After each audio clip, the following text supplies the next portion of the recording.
Hai Agnesian, perkenalkan saya Laki Syolvia Dan saya Yunisa Tania yang akan menemani Agnesian dalam podcast Cara Belajar Siswa-Siswi SMA Katolik Santa Agnes. Nah, selanjutnya kami sudah memiliki 2 narasumber. Yang pertama yaitu Putra Santa Agnes dan yang kedua yaitu The Most Favorite Santa Agnes. Mari kita sambut.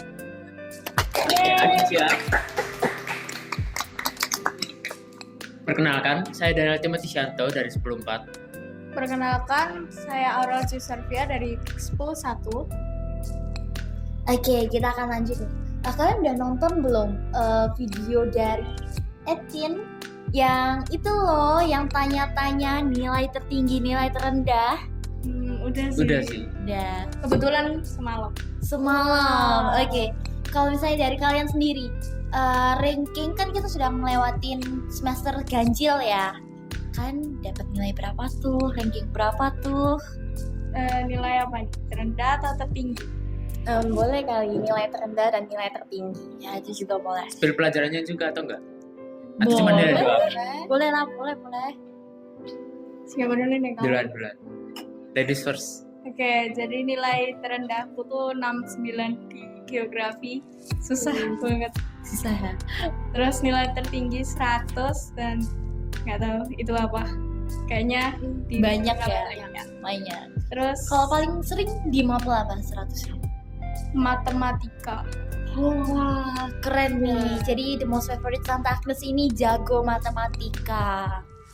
Oke, mungkin Dan mungkin Kalau untuk saya nilai terendahnya itu ada di angka 18 di pelajaran fisika. Karena itu jujur saya bukan ahli di bidang itu. Dan untuk nilai tertinggi ada di nilai 100 di matematika. wah, dua-duanya Waduh. jago matematika nih. Kurang di fisika tapi bisa di Iya. matematika. Kita kasih tepuk tangan buat mereka berdua.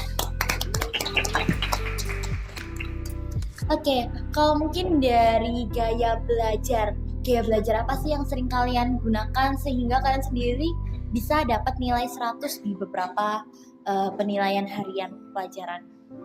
Siapa dulu? Kamu dulu deh gantian. Kalau misalnya saya biasa di rumah itu lebih suka sambil dengar musik biar otak tenang dan juga bisa lebih fokus sama apa yang dipelajari. Oke, kalau Aurel? Aku sih tergantung mood ya. Kadang kalau lagi kepepet gitu ya baca aja fokus. Cuman kalau lagi enjoy sambil dengerin musik atau bahkan sambil nonton. Oke, multitasking ya. Oke, mungkin aku juga mirip-mirip ya sama Aurel. Kalau misalnya memang udah kepepet, ya udah yang ada aja dulu ya, visual, buku-buku. Tapi kalau misalnya emang banyak waktu atau pembelajaran yang di sekolah, itu pakai gaya belajar yang praktikal.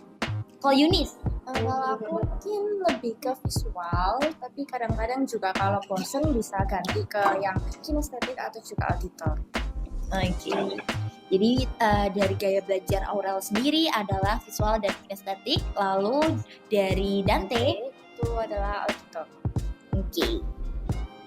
Seperti yang kita tahu kan ada kayak tes-tes tentang gaya belajar gitu di website, seminar, atau bahkan di webinar. Nah, dari kalian sendiri mungkin udah pernah mencoba tes-tes tersebut atau Duluan. kebetulan kemarin psikotes itu kan ada gimana kayak bahasa. Oh iya, kalau Dante. Cuman kalau untuk saya emang ada hasilnya, cuman menurut saya kurang cocok dengan akunya.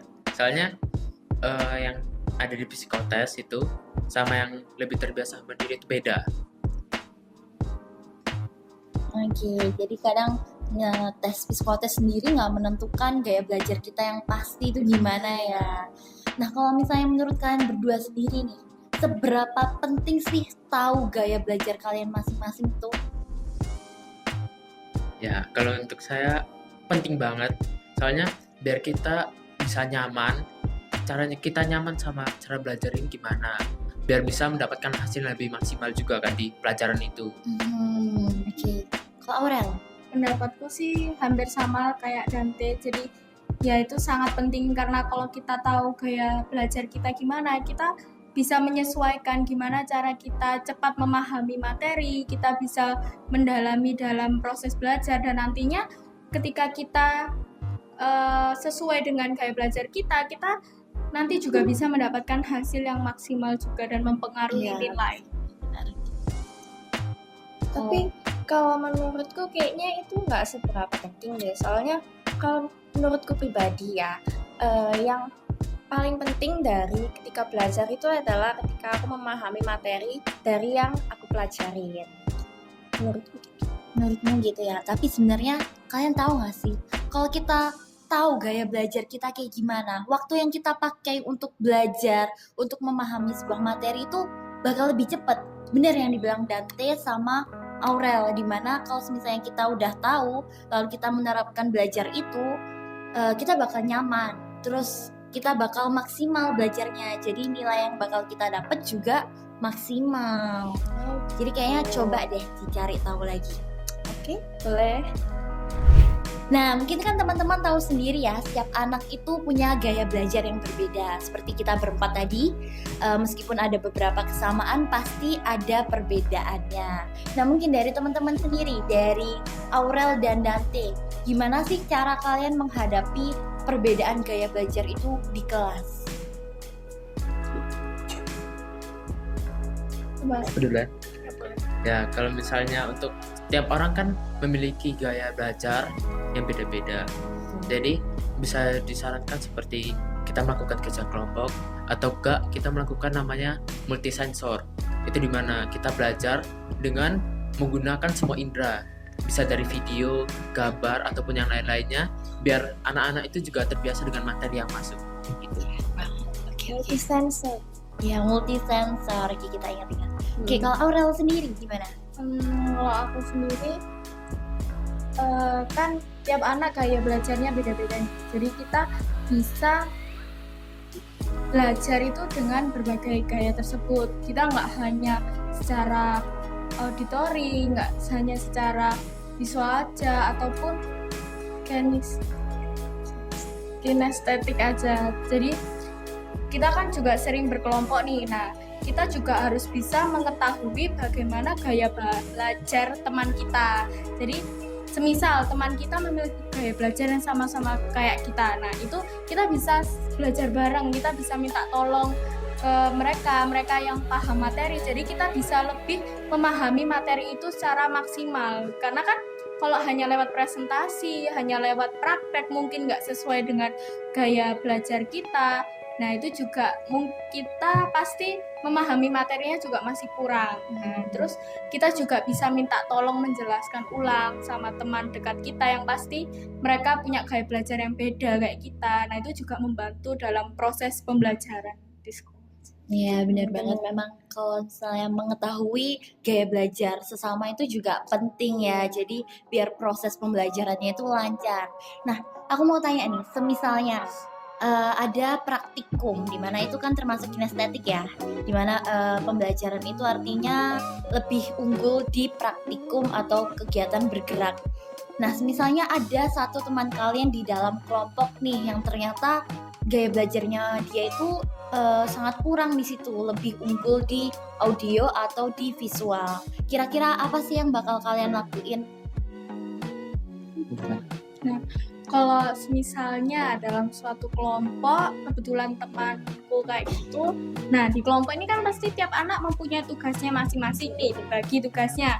Misal saya memiliki kelebihan di kinestetik, nah sementara teman saya di visual, mereka lebih membaca, otomatis mereka lebih suka menjadi dasar teorinya. Nah, mereka bisa menjadi landasan Ya, teori. benar-benar bisa. Sementara untuk prakteknya itu dilakukan sama saya. Jadi mereka menentukan dasar-dasar teorinya, mereka mencari materi. Karena kan nanti setelah praktikum itu ditentukan apakah teori tersebut dengan hasil prakteknya tuh sama atau Iya. kita nanti pas presentasi juga kita memerlukan materi itu. Nah, itu di bagiannya dia. Jadi saling melengkapi ya, makin bagus ini tiap kelompoknya. Oke, kalau Dante sendiri? Kalau jawaban saya juga hampir sama. Jadi di mana kita di kelompok kita kan udah mengetahui nih teman kita itu lebih di bidang mana. Jadi kita membagi bidang yang sesuai dengan mereka karena kita tidak mungkin memaksa mereka di bidang yang mereka tidak sukai karena itu akan Ya. mengurangi kinerjanya mereka. Gitu. Ya. Kalau Yuni sendiri gimana nih? Kalau aku sendiri sih ya hampir sama dengan keduanya. Jadi kayak kalau misalkan dalam satu kelompok itu ada beberapa anak dan saya dengan teman saya yang satu itu mengerjakan bagian yang misalnya lebih awal, sedangkan yang lain itu mengerjakan sisanya. Jadi porsinya itu masing-masing seimbang lah. Ya, oke.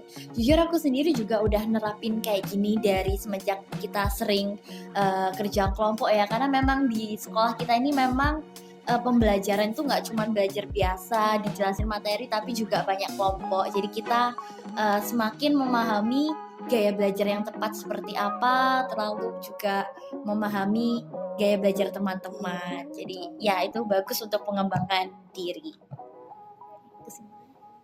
Oke, jadi sebagai kesimpulan, di sini kita sudah mengetahui berbagai tipe belajar. Yang pertama itu ada visual, yang kedua auditory, dan yang ketiga kinestetik.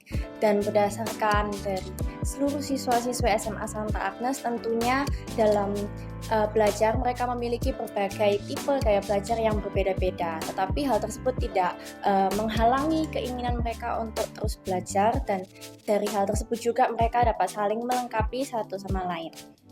Ya, sudah tak terasa kita berada di penghujung podcast pada video kali ini. Kami ucapkan mohon maaf sebesar-besarnya jika ada salah kata atau ucapan yang menyinggung. Nah, jangan lupa juga di-follow Startinistik untuk menantikan video-video selanjutnya. Dan jangan lupa ditonton video-videonya yang menarik dan penuh pembelajarannya. Sekian dari kami. Terima kasih. Bye-bye. Sampai jumpa, Agnesian.